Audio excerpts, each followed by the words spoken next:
다니엘서 1장 8절에서 16절 우리 한 절씩 읽겠습니다. 다니엘은 뜻을 정하여 왕의 음식과 그가 마시는 포도주로 자기를 더럽히지 아니하리라 하고 자기를 더럽히지 아니하도록 환관장에게 구하니 하나님이 다니엘로 하여금 환관장에게 은혜와 긍휼을 얻게 하신지라.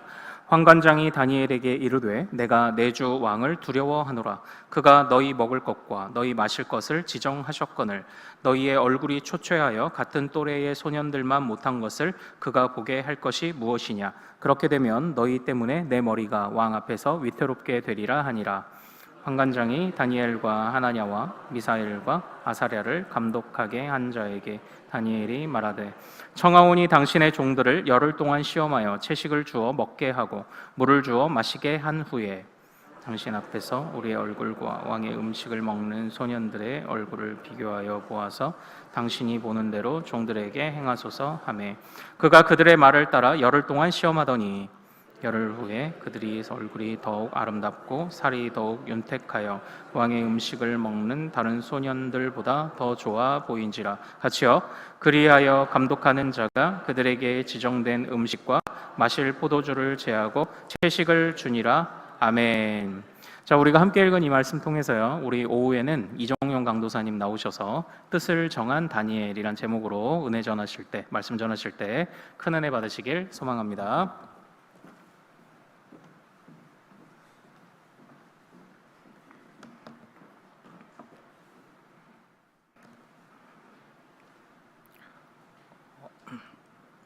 예, 20세기 미국 최고의 시인으로 꼽히면서 퓰리처상을 무려 4번이나 수상을 한 로버트 프로스트라는 시인이 있습니다. 이분이 쓴 가지 않은 길이라는 시는요, 우리나라에도 잘 알려져서 이제 많은 분들이 사랑하는 시입니다. 그 시의 내용을 제가 잠깐 읽어드리겠습니다. 너무 길어서 다 읽지 못해서 중간중간 생략을 하고 읽어드리겠습니다. 가지 않은 길, 노란 숲속에 두 갈래 길이 있었어. 나는 두 길을 다 가지 못하는 것이 아쉬워 한참을 서서 길 하나가 숲을 속으로 굽어 사라진 데까지 멀리 한참 서서 바라보았지. 그러고는 똑같이 아름다운 다른 길을 택했어. 풀도 우거지고 인적이 드물어 아마도 더 끌렸던 거겠지. 아, 나는 또 다른 나를 위해 다른 한 길을 남겨두었어. 하지만 길은 길로 이어지는 것. 나는 되돌아올 수 없음을 알았지. 먼 훗날 나는 어디에선가 이렇게 말하겠지. 숲속에 두 갈래길이 나 있었다고. 그리고 나는 사람들이 적게 간 길을 선택했다고. 그로 인해 모든 것이 달라졌다고. 이 시를요, 제가 고등학교 3학년 때 처음 접했습니다. 그때 당시 입시로 인해서 몸도 마음도 이제 굉장히 방황했던 시절이었는데요. 그때 제 마음에 굉장히 많은 울림을 주었던 시가 바로 이 시였습니다. 시인이 여기서 말하고 싶어하는 게 무엇입니까? 무엇을 선택하는 것이 옳은 것인지 때로는 확신이 잘 서지 않을 때가 있다는 것이죠. 앞길이 쉽게 예측되지 않고 모호하기만 해 보입니다. 그런데 이 갈림길에서의 선택으로 인해서 나의 인생이 완전하게 달라지게 될 수 있음을 시인이 예상을 하게 됩니다. 그리고 시인이 그 다음에 무엇을 선택합니까? 결국에는 이렇게 고백하죠. 사람들이 더 적게 가는 길, 자신이 옳다고 생각하는 그 길을 걸어가겠다라고 다짐을 하면서 이제 시가 끝이 납니다. 우리도 살면서 수많은 선택을 하는 것 같습니다. 오늘 점심을 짜장면을 먹을까 짬뽕을 먹을까 이런 사소한 선택 고민도 있겠지만요, 어떨 때는 정말 우리 인생에 정말 커다란 영향을 미치는 매우 중요한 결정을 할 때도 있습니다. 그러한 중요한 선택의 갈림길에서 우리는 명확한 기준을 가지고 또 올바르게 선택을 할 수 있어야 합니다. 남들이 다 가는 그런 길을 따라가는 것이 아니라 올바른 기준을 설정해서 또 그 기준대로 소신 있게 걸어가는 것이 우리에게 필요한 것이죠. 오늘 본문에서 다니엘은요, 바로 그런 선택의 기로에 서 있었던 인물입니다. 어떤 상황에 있습니까? 이제 먼 외국 땅에 지금 포로로 끌려와 있습니다. 그리고 나서 어떻게 뭔가 일이 잘 진행이 됐습니다. 선출이 되고 어떻게 잘 뽑혀가지고 그 나라의 왕궁에 들어오게 되는 그런 아주 좋은 상황에 있습니다. 그런데 이때부터 문제가 생기기 시작하는 거죠. 다니엘 1장 5절 말씀에 어떤 문제가 생기기 시작하는지 나오지 않습니까? 1절 5절 말씀에 그 왕이 이런 상황입니다. 왕이 다니엘과 같이 이제 왕궁에 들어온 그런 소년들에게 어떤 요구를 하는데요. 이렇게 요구합니다. 1장 5절 또 왕이 지정하여 그들에게 왕의 음식과 그가 마시는 포도주에서 날마다 쓸 것을 주어 3년을 기르게 하였으니 그 후에 그들은 왕 앞에 서게 될 것이더라. 지금 왕이 무엇을 요구하는 겁니까? 왕의 음식과 포도주를 날마다 먹게 했다라는 겁니다. 여러분, 이 바벨론 왕의 이 요구는요, 단순하게 받아들여서는 안 됩니다. 그냥 내가 먹는 음식 너희들도 함께 먹자, 내가 너희들이 먹는 음식을 내가 내려줄게, 이런 정도의 요구가 아니라요, 사실 이 바벨론 왕 느부갓네살이 이 왕궁에 있는 그 이스라엘의 모든 소년들에게 자신의 음식을 먹인 것은요, 이제 너희들의 주인, 지금까지 너희들이 무엇을 주인으로 삼아왔던 간에 이제 너희들의 주인은 나라는 것이죠. 내가 너희들의 왕이고 내가 너희들의 신이라는 겁니다. 내가 너희들의 생명줄을 쥐고 있는, 음식을 주고 있는 자이고, 이제 너희들은 이제껏 어떻게 살아왔든지 관계없이 이제 너희들은 나를 위해서 사는 존재가 되어야 한다. 이것이 느부갓네살이 그 소년들에게 요구한, 그 음식에 요구한 그 의미입니다. 이 느부갓네살 왕은 이 이스라엘 소년들을 철저하게 자신의 종으로 삼으려고 했었던 것이죠. 그런데 이 느부갓네살의 명령에 다니엘이 어떻게 반응했다라고 이야기합니까? 오늘 본문 8절에 나오는데요, 이렇게 다니엘이 반응합니다. 다니엘은 뜻을 정하여 왕의 음식과 그가 마시는 포도주로 자기를 더럽히지 아니하리라 하고, 뭐라고 이야기합니까? 다니엘이 뜻을 정하여. 지금 다니엘 앞에는 일생일대의 선택의 순간이 다가온 거 아닙니까? 지금까지 자신의 그 정체성으로 삼아왔던 어떤 정체성이었습니까? 하나님의 백성으로서의 정체성, 하나님의 백성으로 정체성, 바로 그 하나님의 백성으로서의 정체성으로 살아갈 것인가? 아니면 지금까지의 그 정체성을 내버려 두고 이제 새로운 왕을 주인으로 여기고 살 것인가? 그런 갈림길의 선택의 갈림길에 서 있는 것이죠. 근데 그때 다니엘이 무엇을 선택합니까? 뜻을 정하여 하나님의 백성으로서의 정체성을 내가 지키겠다라고 결단하는 거죠. 그리고 다니엘은 자신의 이 뜻을 정한 거에 맞게 그 길을 걸어갑니다. 다니엘은요, 이렇게 확고하게 자신의 뜻을 세웠는데요, 그런데 사실 이 뜻을 세우는 일은 조금 그렇게 간단한 일은 아니었습니다. 단순하게 이것이 정말 하나님을 섬기고 느부갓네살 왕을 배척할 것인가, 그런 양자택일의 문제는 아니었습니다. 왜 그렇습니까? 지금 다니엘이 지금 와 있는 이 왕궁은요, 바벨론이라는 가장 세속적이고 당시 세상이라고 칭해지는 가장 세속적인 나라의 한 중심부에 와 있습니다. 사실 다니엘이 느부갓네살을 멀리하고 자신이 구별되게 살려고 다짐했다면 처음부터 왕궁에 들어오지 않을 수 있었던 거 아닙니까? 근데 다니엘은 왕궁에 들어왔습니다.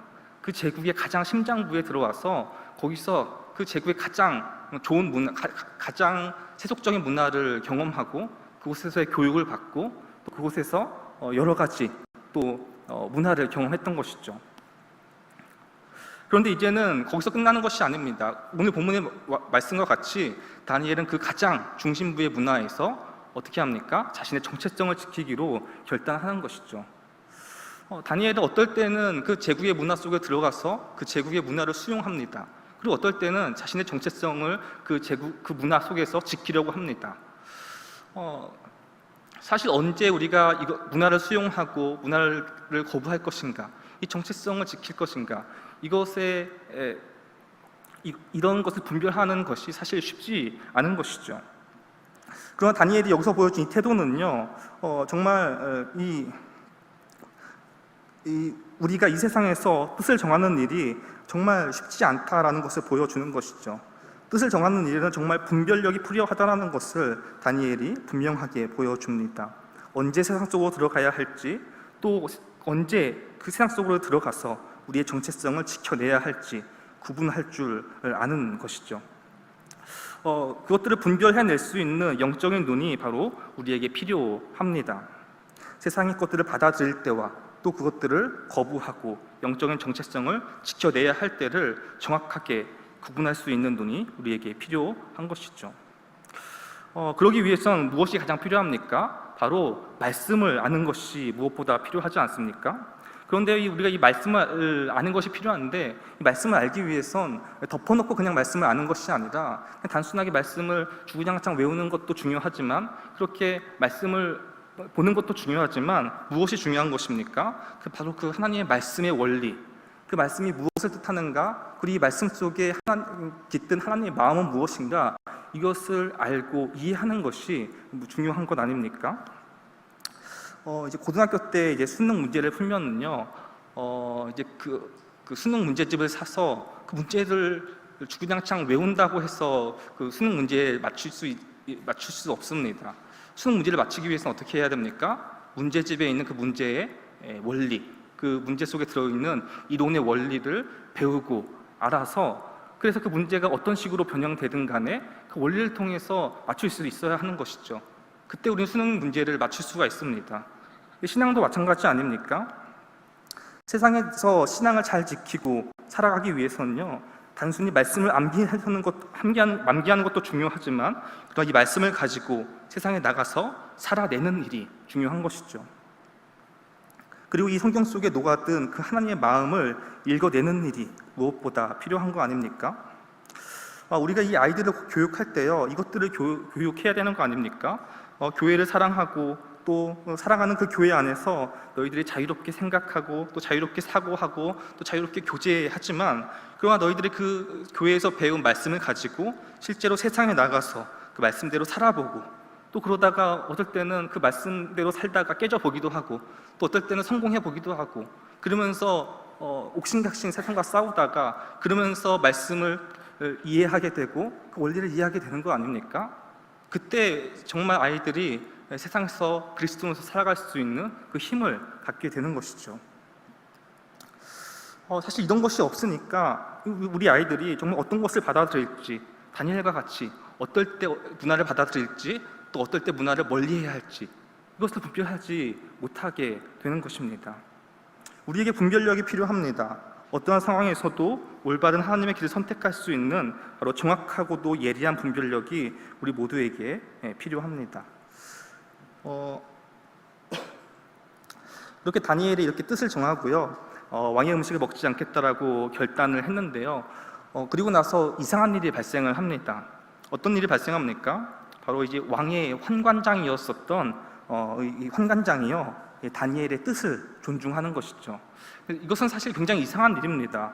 왜냐하면 사실 이 환관장은요, 자칫하면 죽을 수 있는 상황입니다. 자신이 주관에 있었던 그 소년들, 다니엘을 포함한 그 소년들 중에 한 사람이 왕의 명령을 따르지 않고 왕의 뜻을 거부했다? 사실 이것은 다니엘뿐만 아니라 다니엘과 관련된 모든 자들이 반역죄로 죽을 수 있는 상황, 바로 그런 상황 아닙니까? 환관장은 이 사실을 누구보다 잘 알고 있었습니다. 그런데 지금 환관장이 어떤 상황, 어떤 자세를 취합니까? 다니엘의 말을 들어주고 다니엘의 뜻을 따라주는 것이죠. 여러분, 이렇게 뜻을 정한 다니엘, 이 뜻을 정한 사람에게는요, 항상 도움을 주는 조력자가 나타납니다. 성경에서 성경에 나오는 수많은 인물들도 조력자가 나타나지 않았습니까? 다윗에게는 어떤 조력자가 있었습니까? 요나단이라는 아주 신실한 친구이자 조력자가 있었습니다. 모세에게는 누가 있었습니까? 형인 아론이 모세의 말을 대신해주는 그런 조력을 베풀었습니다. 바울도 마찬가지입니다. 디모데를 비롯한 수많은 성도들이 바울을 후원하고 바울을 도와주는 그런 조력자로서의 일을 감당하지 않았습니까? 이렇게 이제 하나님의 그 뜻을 정한 사람에게는 조력자가 나타나는데요. 제가 20대 초반 때 이제 대학생 때 일입니다. 방학을 하면요, 제가 아르바이트를 하곤 했습니다. 제가 지금 조금 이제 사역을 하고 있고 조금 얼굴이 좀 순하게 보이지만 사실 힘든 일도 여러 군데 했었습니다. 이제 거제도의 조선소에서 이제 일을 했던 적이 있었는데요. 이 조선소 같은 현장을 가면요, 사실 굉장히 거칩니다. 이곳은 가면 뭐 어떤 윤리라든지 뭐 도덕 정신, 뭐 체면 이런 것이 나타나지 않습니다. 그냥 자신 이제 본능대로 살아가는 곳이 완전 야생같이 살아가는 곳이 이런 현장인데요. 근데 어느 날 한 번은 아침에 이제 그 아침밥 대신 이제 빵과 우유를 나눠 주었습니다. 근데 이 나눠주는 분이요, 초짜였는지 그것을 이제 한 사람 한 사람 다 나눠줘야 되는데 그냥 상자에다가 그 사무실에다가 상자를 놓고 그냥 알아서 먹으라고 하고 가버린 겁니다. 그 뒤에 어떤 일이 일어나겠습니까? 아비규환이죠. 사람들이 막 와가지고 그 우락부락한 아저씨들이 빵하고 우유를 내가 더 많이 가져가겠다고 막 다 주머니에 3-4개씩 넣고 가져가는 것이죠. 이제 그러면 이제 뒤에 사람들이 못 먹는 거 아닙니까? 근데 제가 그때 아침에 좀 입맛이 없었는지 그냥 이제 조용히 가가지고 빵 하나 우유 하나 그냥 제 것만 가지고 와서 주머니에 놓고 그냥 자리에 돌아왔습니다. 그리고 나서 잊어버리고 이렇게 또 일을 열심히 했었는데요. 근데 이제 며칠 후에 어떤 아저씨가 좀 이제 나이가 좀 지긋한 아저씨가 이제 저한테 다가와가지고 말도 자꾸 걸고 또 이제 막 저가 무슨 일을 하면 막 도와주고 또 이렇게 괜히 뭔가 이렇게 제가 모르는 게 있으면 알려주고 굉장히 호의를 많이 베푸는 겁니다. 정말 왜 그럴까 했더니 나중에 이제 그냥 저도 당시 아는 사람이 별로 없었으니까 호의를 잘 받아들이고 나중에 친해졌었는데요. 근데 이 아저씨가 나중에 이제 친해진 다음에 하는 얘기가 내가 왜 너한테 그렇게 했는지 아니? 얘기하더니 네가 그때 그 빵하고 우유 먹을 그 아침에 남들이 다 3-4개씩 주머니에 챙길 때 빵 하나 우유 하나 챙기는 그걸 보고 야, 너는 이 친구 좀 다른 친구구나 하면서 다가왔다라는 것이죠. 오해 아닙니까? 단순히 저는 배가 별로 안 고파가지고 빵 하나 우유 하나 그냥 슬쩍 가지고 온 건데 오해해서 아주 저를 좋게 봐줬던 경험이 있는 것이죠. 근데 이제 오해였지만 사실 저한테 좋은 경험이었는데요. 근데 거기서 무엇을 알 수 있었냐면요, 이 조선소라는 무지막지한, 사실 뭐 여기에 예의도 없고 뭐 어떤 질서도 없고 없는 것 같은 이런 곳에서요, 이런 곳에서조차도 뭔가 다른 사람을 찾고 있구나, 이런 어떻게 보면 무지막지한 이런 사회에서도 뭔가 다른 기준을 가지고 다른 행동을 하는 사람들을 여기서도 찾고 있구나라는 것을 거기서 깨달았던 것이죠. 여러분, 그렇다면 거기서 그 조선소에서도 에서조차 그랬다면 우리가 사는 이 세상에서는 얼마나 더 그런 사람을 찾고 있겠습니까? 세상에 이리 가면 이리 휩쓸려 가고 저리 가면 저리 휩쓸려 가고 자신의 배만 채우면서 자신의 유행만 따라가는 그런 사람이 아니라요, 다른 기준과 다른 목표를 가지고 다니엘과 같이 뜻을 정해서 사는 사람을 이 세상에서도 애타게 기다리고 있다는 것이죠. 그래서 다니엘과 같이 뜻을 정했을 때 환관장과 같은 조력자가 등장해서 그 다니엘에게 도움을 주고 다니엘에게 조력을 해줄 수 있었던 거 아닙니까? 사랑하는 여러분, 뜻을 정하고 또 그 길을 걸어가는 일은요, 힘든 길입니다. 쉽지 않습니다. 그러나 그 길은요, 혼자 걷는 길이 아니라 뜻을 함께하는 조력자와 함께 걷는 길이죠. 왜 그 조력자와 함께 걷는 것입니까? 왜냐하면 하나님께서 뜻을 정한 그 사람에게 돕는 손길을 예비하시기 때문이죠. 오늘 본문 9절 말씀에 뭐라고 이야기하고 있습니까? 하나님이 다니엘로 하여금 환관장에게 은혜와 긍휼을 얻게 하신지라. 하나님께서 돕는 손길을 예비하셨다는 것이죠. 그래서 다니엘은 하나님께서 예비하신 그 조력자와 함께 담대하게 그 길을 걸어갈 수 있었습니다. 마지막으로 다니엘의 모습을 보면요, 이 하나님께서 다니엘과 함께 하신다는 것을 우리가 확인할 수가 있는데요, 다니엘이 그 왕의 음식과 그 포도주를 먹지 않고 또 채소만 먹었을 때 다니엘의 얼굴이 어땠습니까? 다른 모든 소년들보다 다니엘의 얼굴이 더 윤택하고 더 빛이 났습니다. 여러분, 이것은요, 단순히 다니엘이 어떤 음식을 먹었냐, 어떤 좋은 음식을 먹었냐, 다니엘이 먹은 음식은 채소야, 그래서 이건 현대에 맞는 웰빙 식단을 했기 때문에 그 얼굴이 빛날 수 있었어, 뭐 이런 정도로 우리가 얘기를 해서 하는 것이 아니라 중요한 것이 무엇입니까? 다니엘이 뜻을 정했을 때 하나님께서 다니엘의 상황에 개입하셨다는 것이죠. 하나님께서 왜 다니엘의 상황에 개입하셨습니까? 다니엘이 왕의 음식과 그리고 포도주를 먹지 않기로 한 것은, 이것은 아주 중요한 의미가 있었습니다. 어쩌면 이것은요, 다니엘이 왕의 음식과 포도주를 먹기로 한 이 결단은요, 하나님의 마음을 안 것이죠. 하나님의 마음을 다니엘이 공감한 것입니다. 지금 이스라엘 백성들이 어떤 상황에 있었습니까? 하나님의 백성이었던, 그리고 하나님께서 특별하게 선택하고 특별하게 집중 관리했었던 그 이스라엘 백성들이요, 지금 어떤 상황에 있습니까? 멸망했습니다. 이스라엘 백성들이 멸망했고요, 그리고 그들이 멸망했을 뿐만 아니라 사로잡혀 와서 먼 나라 바벨론까지 끌려와서 포로 생활을 하고 있었던 것이죠. 이것이 여러분, 이 일이 이스라엘 백성 자체에게도 비극이었지만 하나님에게도 비극 아니었습니까? 하나님의 자녀, 하나님의 백성, 하나님께서 그렇게 힘을 들이시고 공을 들였던 그 하나님의 백성들이 지금 멸망해서 먼 나라로 끌려와 있습니다. 하나님의 백성들이 모욕을 당하고 끌려왔고요, 특히나 우리 1장 2절에 보면 하나님의 성전의 기물들이 어떻게 됐다고 얘기합니까? 바벨론의 신전 안으로 옮겨졌다고 얘기하죠. 만왕의 왕, 전능하신 하나님께서 그 하나님의 성전 안에 있는 기물들이 이방 나라의 그 신의 신전 안에, 그 성전 기물들이 그 안에 들어가서 보관됩니다. 모욕적인 일 아닙니까? 다니엘의 음식 거부는요, 이 비극 그리고 이 아픔에 대한 동참이었습니다. 비록 자신은 지금 왕궁에서 좋은 옷과 좋은 음식을 먹으면서 출세하며 살고 있습니다. 그러나 다니엘은요, 무엇을 바라본 겁니까? 여전히 하나님의 백성들은 지금 사로잡혀 있고, 여전히 이 하나님의 백성에 대한 하나님의 비전은 과연 이대로 실패로 끝날 것인가? 하나님의 계획은 이대로 끝나버리는가? 라는 그 현실을 자각하면서 다니엘은 그 음식을 먹을 수가 없었던 것이죠. 왕의 음식과 포도주를 같이 마시면서 그들과 함께 즐길 수 없었습니다.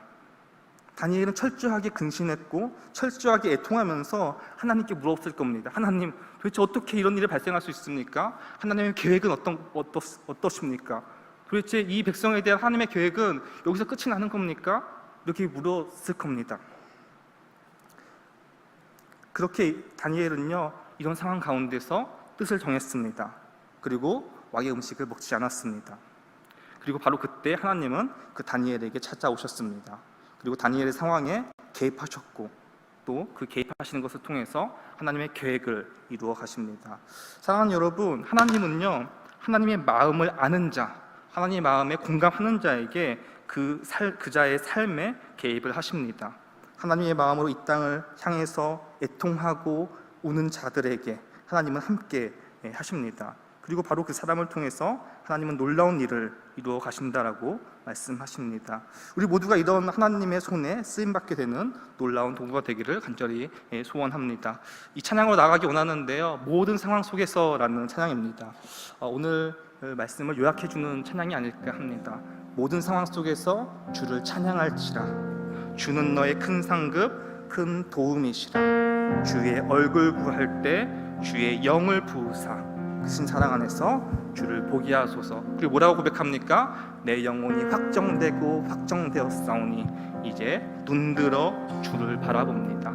뜻을 정한 다니엘, 마음을 확정한 다니엘, 그 다니엘의 고백이 우리의 고백이 되기를 원합니다. 이 찬양으로 함께 나가기 원합니다.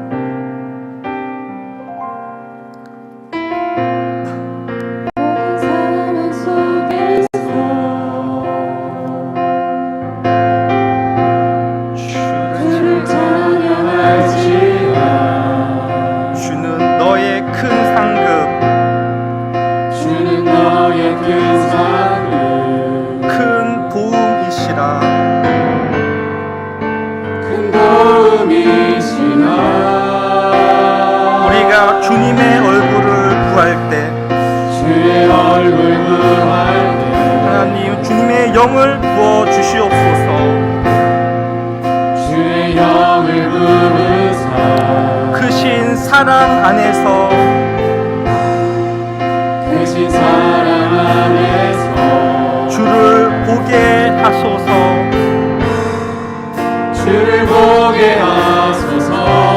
우리 이렇게 찬양합니다. 주님, 내 영혼이 확정되고 확정되었사오니 내 영혼이 확정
다니엘과 같이 세상의 문화 속에서도 뜻을 정하여 다른 기준과 다른 목표를 가지고 살게 하여 주옵소서. 또한 세상의 문화를 수용할 때와 거부할 때를 아는 분별력을 허락하여 주옵소서. 우리 이 시간 말씀 생각하며 주님 한번 찾고 기도하시겠습니다. 주여